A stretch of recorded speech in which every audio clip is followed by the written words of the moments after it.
So as a watch specialist, one of my problems is trying to decide which one of my watches I want to wear.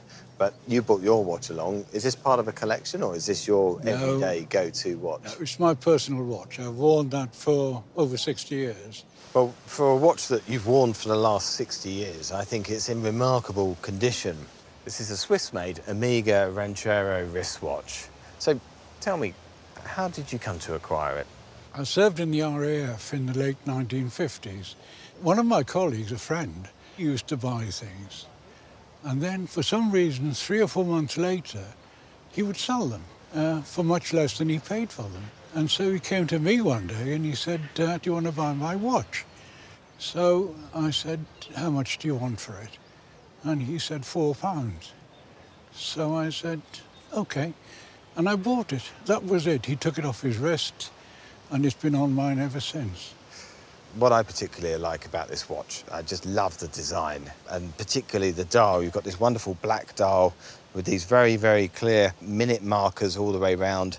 It's quite a military-looking watch, isn't it?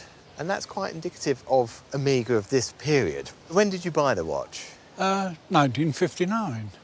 OK, in 1957, Omega released 3 of its sort of main, what they call tool watches. So not watches to wear out and about, watches to work in. So you had the Omega Seamaster 300. Yeah. You had the Speedmaster, which later went into space, and you had the Railmaster. Now, a year later, they produced this watch in 1958.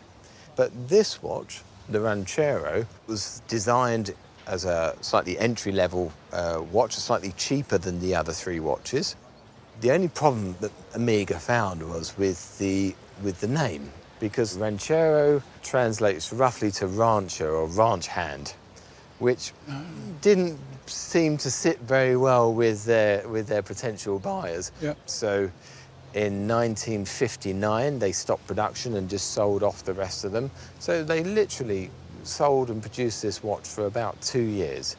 So moving ahead for now, it's become one of those sort of watches that the collectors are very interested in buying. Now, you said you paid £4 for it. Yes, I did, yeah. I think if it came up into auction now, someone, I think, would be happy to pay around about £3,000 for this watch in this condition. Really? Yeah. Good £4 worth. A very good £4 invested. Thank you very much.